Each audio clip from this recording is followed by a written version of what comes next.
O, jump. Jump straight. Aray ko. Ang sakit mo talagang sumuntok, anak. And the winner is... Nonoy! Pero alam niyo, Tay, kung sino po ang champion sa buhay ko? Kayo po! And the champion is Domingo Patumpaka! Yay! I love you, Tay!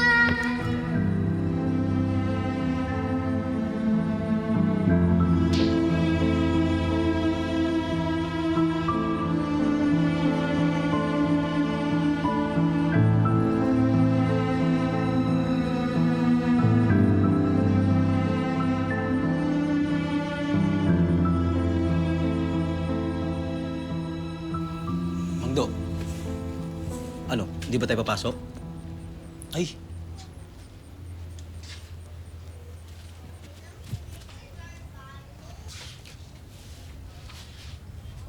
Bihira.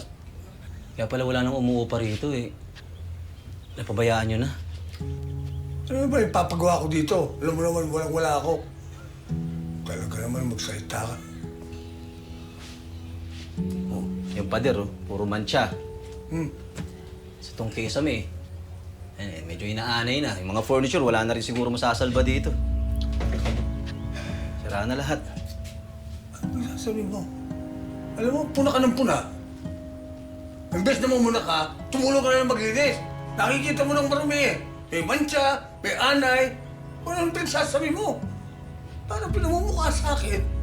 Nalugmukha ko, hirap ako. Gano'n. Oo, wala naman ako sinasabing ganun. Hindi naman yun yung ibig ko sabihin. Hindi, pakinggan niyo muna kasi ako. At gusto ko lang sabihin sa'yo, Mang Do, pwede naman eh. Ano? Pwede kang humingi ng tulong. Anong tulong? Hindi ko kailangan ng tulong. Kaya ko to. Hindi ko kailangan ng tulong. At isa pa, huwag mong masabi-sabi na dito ako nakatira, ha? Ha? Dahil ba kay Nonoy? Tandaan mo yan. Pride pa rin. Anong pride mo? Saan mo? Pride. Fried chicken. Baka gusto mo. Tsaka yung sabon. Para hindi ko na malinis na to.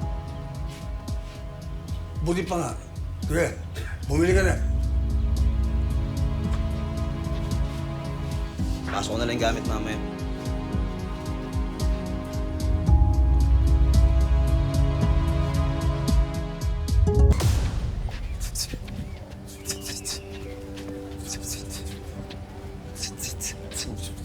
Relax lang yung balikat. Huwag matigas yung katawan. Hindi na talaga sa'yo. Ayan, good. Tandaan mo ha, hindi sa lahat ng pagkakataon kailangan mo sumugod. Minsan lamang kung magaling kang umiwas. Oh? Bumibilis na yung reflexes mo. Eh, parang wala naman akong ginagawa eh. Kala mo lang yun, pinapagod mo yung kalaban. O sige, isang round pa, pero bawal ka sumuntok ha. Teka lang, parang wala mo namang mangyayari. Basta puro depensa lang. Ang goal mo, huwag kang tatamaan. Mali yan! Romy, kalma lang. Lanin nyo, boxer si Makmak. Hindi dancer. Pa, defensive drill lang naman kung sakali agresibo yung kalaban eh. Isibo ka na ba? Oo nga naman. Ano ba nga asahan ko sa'yo? Diyan ka magaling, di ba? Sa pag-iwas. Lalong-lalo na sa pagtakbo. Hindi naman sa lahat ng pagkakataon kailangan mo sumugod eh. Ayos. Lo, hayaan nyo na po kami. O ganon. Hayaan kita dito. Sa walang kwentang trainer. At walang kwentang ama!